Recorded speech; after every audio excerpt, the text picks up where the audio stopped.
Last Monday morning, a retired school teacher named Jane walked into her bank and withdrew exactly $8,500 in cash. She was 67 years old. She had spent 32 years in the classroom, saved carefully her entire career, and she had done her homework. She knew about the $10,000 reporting rule. She knew that any deposit or withdrawal at or above that number gets reported to the federal government. So she stayed under it. She went home, bought gold bullion, and felt like she had finally made a smart move in a world where every dollar felt like it was losing ground. She was wrong, and I don't mean wrong in a minor way. That $8,500 withdrawal didn't keep her off the government's radar. It put her directly in the center of it. Not with a routine report that gets filed and forgotten, but with a silent federal criminal referral that she will never be notified about. Her bank system flagged the transaction automatically. No one called her. No letter arrived. She has no idea it happened. I've watched this play out more times than I'm comfortable with, and the pattern is always the same. People learn one rule, one number, and they build their entire strategy around avoiding it. What they don't know is that the system has changed underneath them.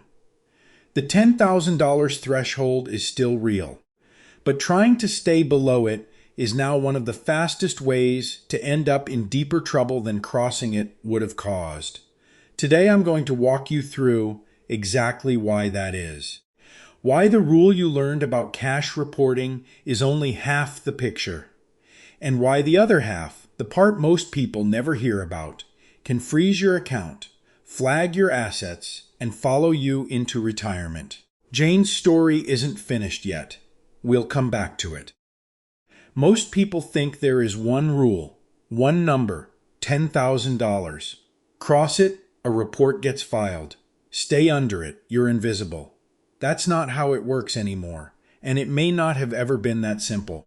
There are actually two separate reporting systems running at the same time, and they operate completely differently. The first is the Currency Transaction Report, or CTR. This is the one you've heard about. Any cash transaction at or above $10,000 triggers it automatically. Your bank fills it out, sends it to a federal agency called FinCEN, and that's it. No investigation, no accusation. It's paperwork, not a red flag. The teller isn't suspicious of you. The system is just logging the transaction the way it logs everything else. The second is the Suspicious Activity Report, or SAR. This one is different in almost every way that matters. A SAR is not triggered by a specific dollar amount. It's triggered by a pattern. And since 2024, the pattern detection isn't done by a human watching your account. It's done by an AI system that processes millions of transactions simultaneously and looks for behavioral signatures that match known money laundering profiles. You don't have to move a large amount of money to trigger it. You just have to move money in a way that looks unusual. Here's the part that matters most. When a SAR is filed on your account, your bank is legally prohibited from telling you. Federal law requires them to stay silent. No notification, no letter, no phone call. You will not know it happened. I've been close to situations where someone found out months later only because their account was already frozen. Now think about that $10,000 threshold for a moment. When the Bank Secrecy Act was written in 1970, $10,000 was a genuinely large sum of money. Adjusted for inflation, that same amount today would be roughly $85,000. The law hasn't moved. The number hasn't changed. But the purchasing power behind it has collapsed to a fraction of what Congress originally intended to monitor. What that means in practice is that ordinary retirees making ordinary financial decisions, paying a contractor in cash, buying a used car, setting aside money for medical expenses, are now routinely crossing thresholds that were originally designed to catch large-scale criminal operations.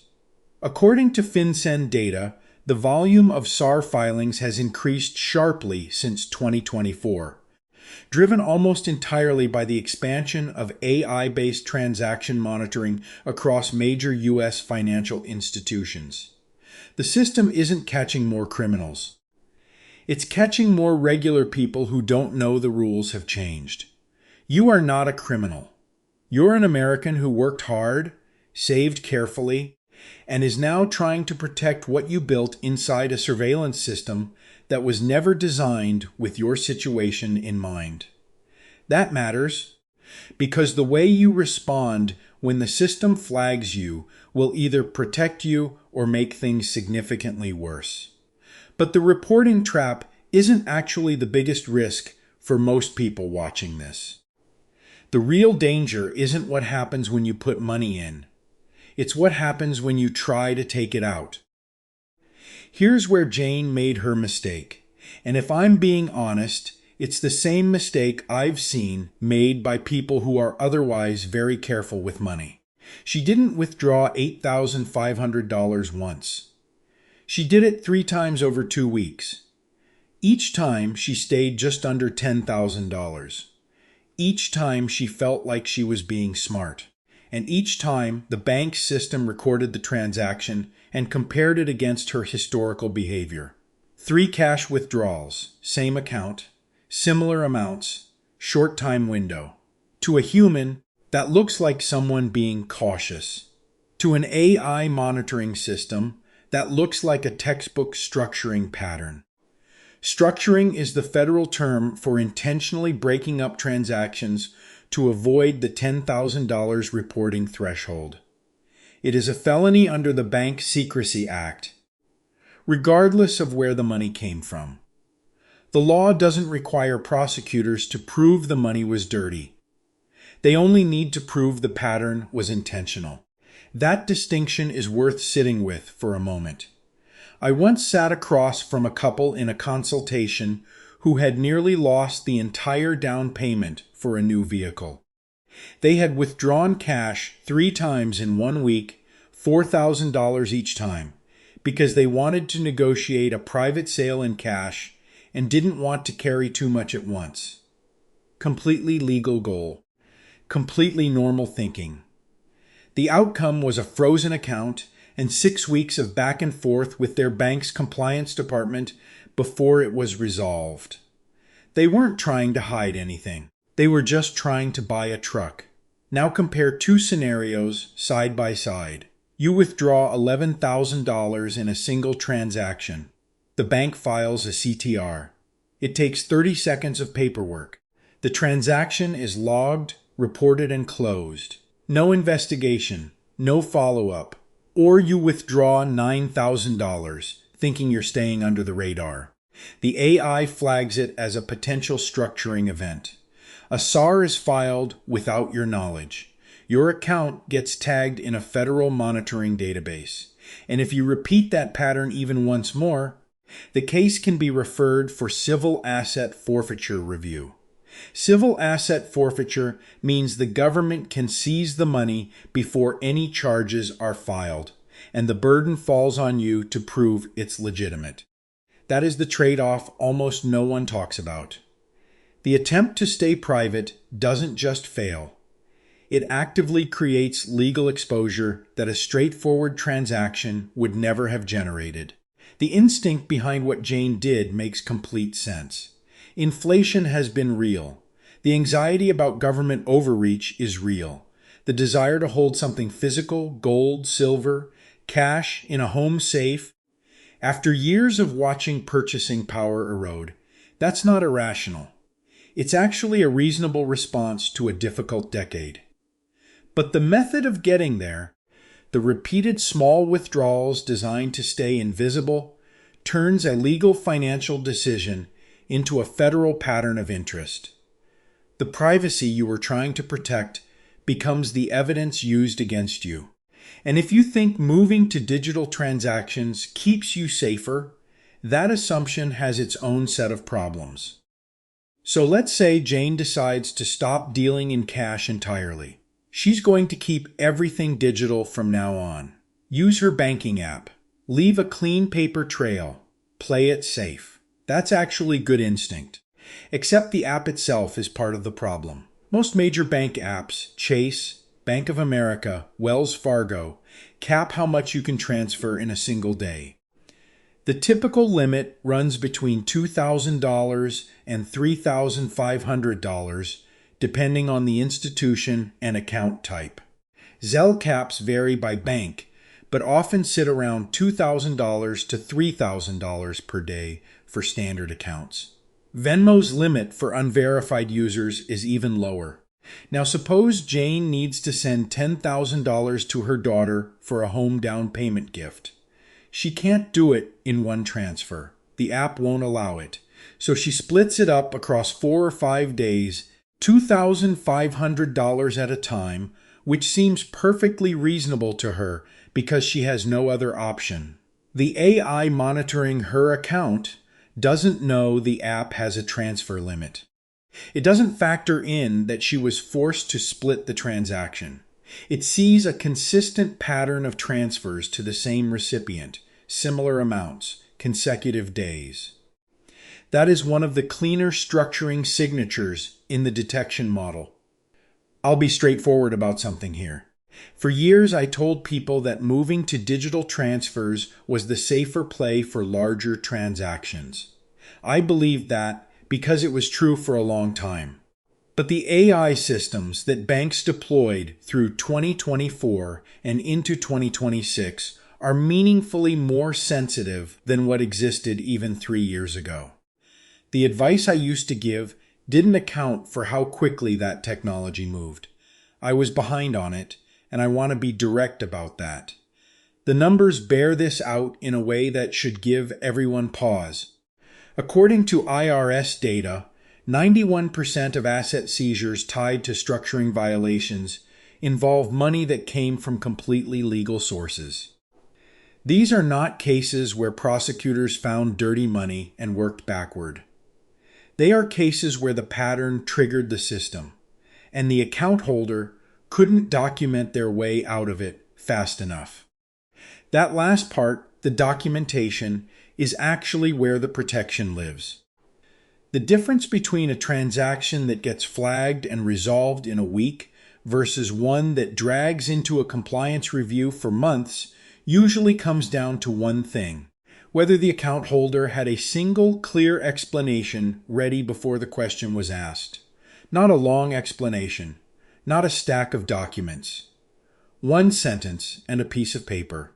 So if you need to move a large amount, whether it's selling a car, gifting money to family, covering a medical bill, the question isn't how to split it up to stay under a threshold.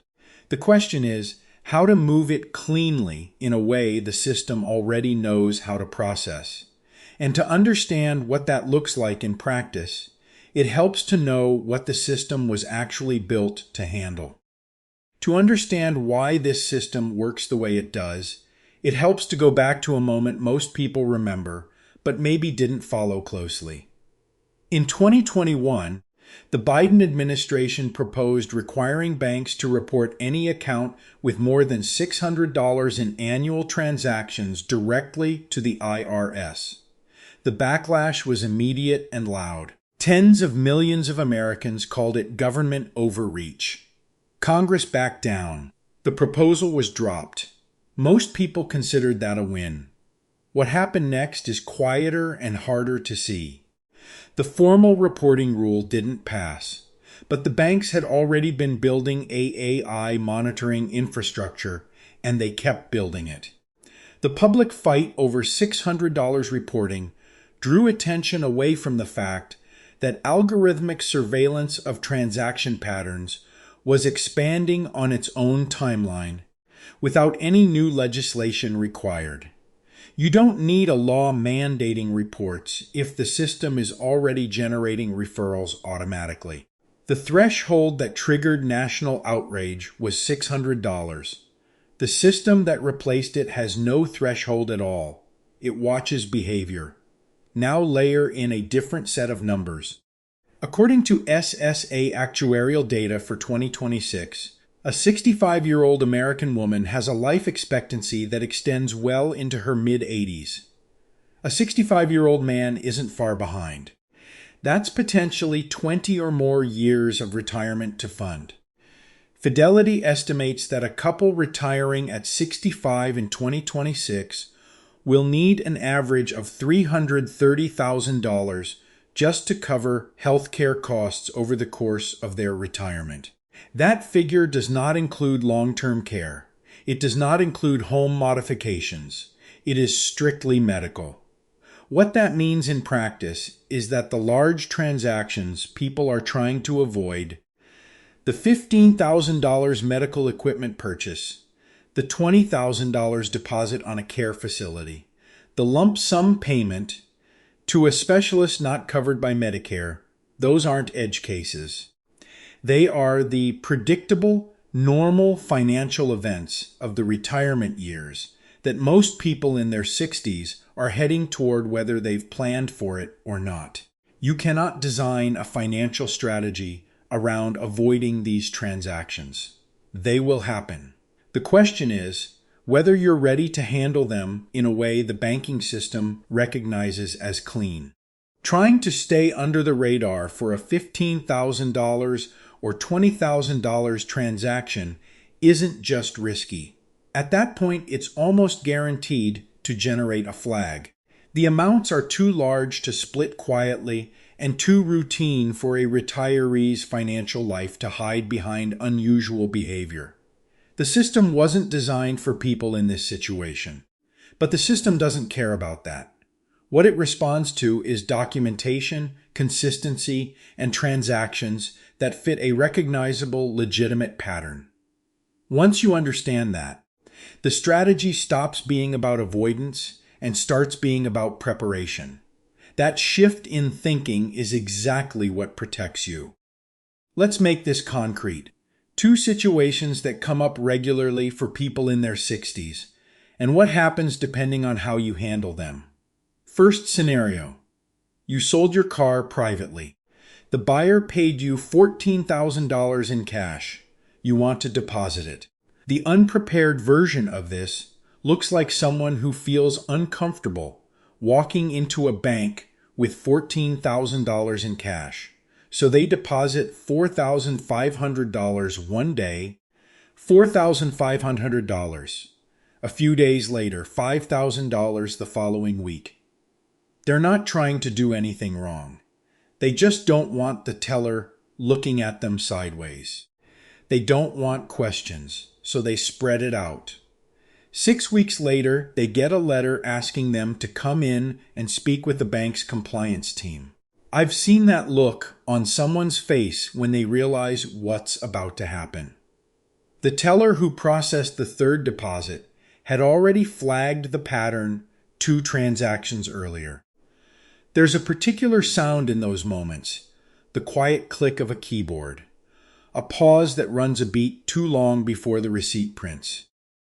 By the time you're standing at the window, the report may already be filed.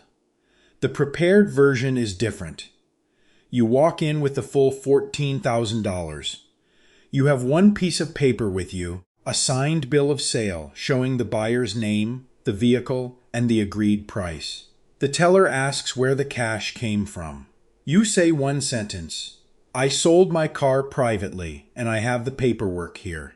The CTR gets filed. It takes less than 2 minutes. You walk out. That's the end of it. One transaction, one document. No ambiguity for the AI to work with. Second scenario. You want to give your grandchild $19,000 toward a home purchase.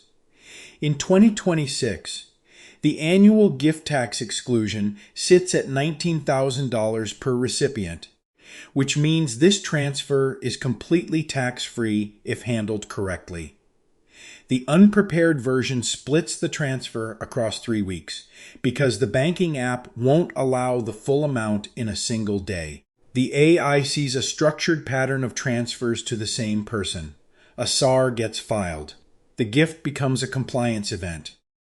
The prepared version goes to the bank in person, requests a cashier's check or a wire transfer for the full $19,000, and brings a simple gift letter. The letter doesn't need to be notarized. It just needs to state that this is a gift, not a loan, and include both names and the date. 1 page. The transfer goes through cleanly. The record is clear. The difference between these two outcomes isn't luck. It isn't about having more money or better connections. It comes down to whether you walked in with a document that answered the question before anyone had to ask it. The system is looking for patterns it can't explain. Give it an explanation it already recognizes, and it moves on. There's something worth naming directly before we get to the steps. Most people who end up in a structuring situation didn't get there because they were greedy or reckless. They got there because of a feeling, a specific recognizable feeling that a lot of people in their 60s carry quietly. It's the feeling that the money you saved is yours, and you should be able to move it without explaining yourself to anyone. That feeling is not irrational. It's not a character flaw. After decades of working, paying taxes, building something, the idea that you now have to justify a withdrawal to a teller who is 23 years old and reading from a compliance script, that can feel genuinely humiliating. So people find ways around it. They split transactions. They use cash. They keep money at home, not because they're hiding something, but because they want to preserve the last remaining sense of financial autonomy they have. Psychologists call the underlying pattern authority bias in reverse. It's not blind deference to institutions. It's a deep resistance to them, particularly for a generation that came of age watching government overreach have real consequences. That instinct to keep things private, to stay off listics, to handle your own affairs quietly, that's not paranoia. For a lot of people who lived through certain decades in this country, it was reasonable caution. The problem is that the system has changed in a way that makes privacy-seeking behavior look like criminal behavior to an algorithm. The instinct is understandable. The outcome it produces is not. I remember that feeling from conversations I've sat in on, where someone realizes mid-sentence that the thing they did to protect themselves is the exact thing that flagged them. There's a particular kind of silence that follows. It's not guilt, it's closer to exhaustion. If that resonates with you at all, here's a reframe that I've found actually helps people move past it. The CTR form is not a confession. It is a receipt. It is a document that says, "This money exists, I know where it came from, and I am not hiding it." In a system built to catch people who are hiding things, that receipt is your protection. Filing it doesn't put you on a list. It puts a clean explanation on record before anyone has a reason to look for one. Think of it less as reporting to the government and more as timestamping your own innocence. The people who end up in prolonged compliance reviews are almost never the ones who filed the CTR. They're the ones who tried to avoid it and created a pattern the system couldn't explain. Transparency, handled correctly, is not exposure. It's armor. And the way you build that armor comes down to 3 specific steps. 3 steps. That's it. You don't need a lawyer, you don't need a financial advisor on retainer, and you don't need to restructure anything. You just need to walk into the bank prepared. Step 1. The 1-sentence rule. When a teller asks about the source of a large cash transaction, you answer with exactly 1 sentence. Not a paragraph, not an explanation. 1 sentence followed by a document. This is from the sale of my vehicle, and I have the paperwork here. This is a family gift for a home purchase, and I have a letter documenting it. This is from a home equity withdrawal, and here is the bank statement showing the source. That's the entire script. What you never want to do is start elaborating unprompted. The moment you say something like, "I just didn't want this going through the normal channels," Or, I was trying to keep this off the IRS radar. That sentence becomes part of the record. It can be referenced in a SAR, it can follow you. One sentence backed by one document is all the system needs to move on. Step 2. Build what I call a clarity folder for 2026. This does not have to be complicated. It's a small collection of documents you keep accessible, either digitally or in a physical folder, that covers the most common large transactions retirees run into.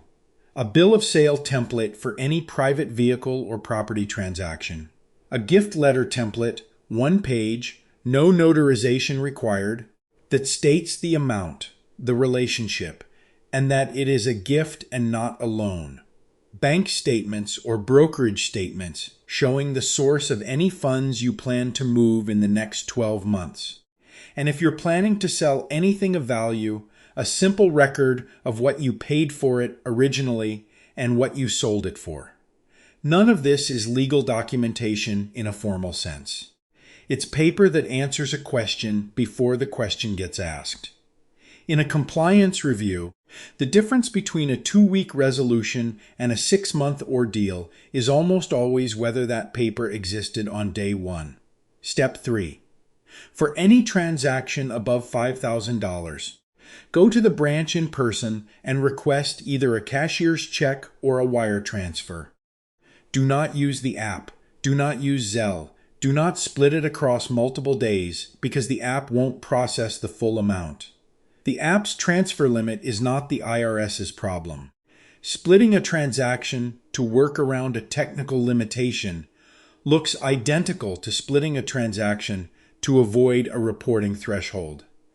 The algorithm cannot tell the difference. A cashier's check or wire transfer processed at the branch window creates a single, documented, traceable transaction. One event, one record.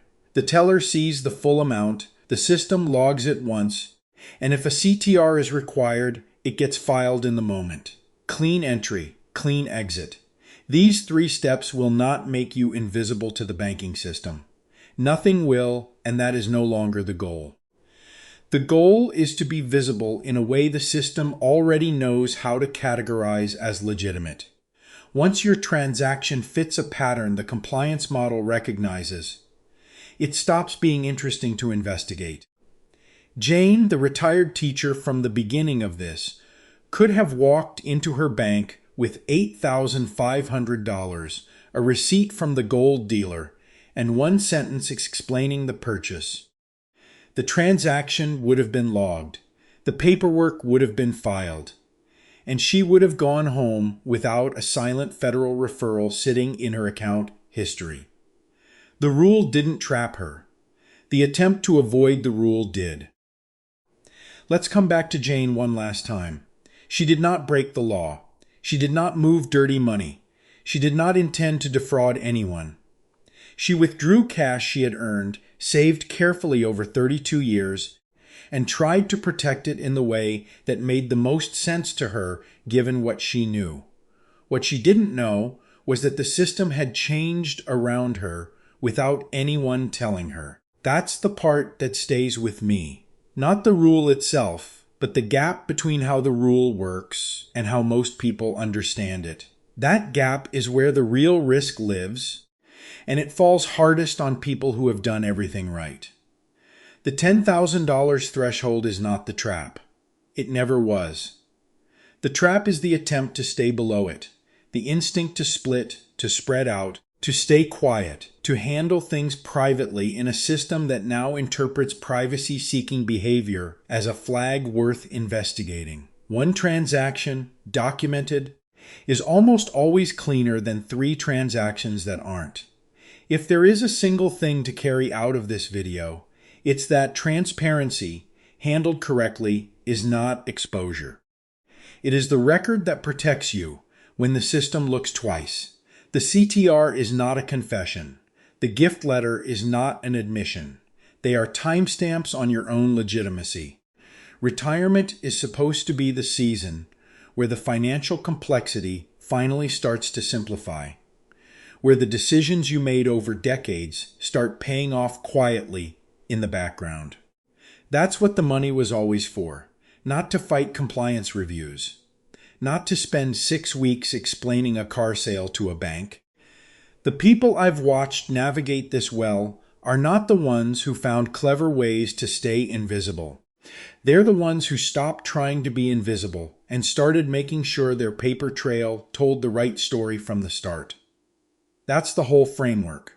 One sentence, one document, one transaction. If this is the kind of information you want ahead of time, before the situation is already in front of you, subscribe to the channel. That's exactly what we cover here. I'll see you in the next one.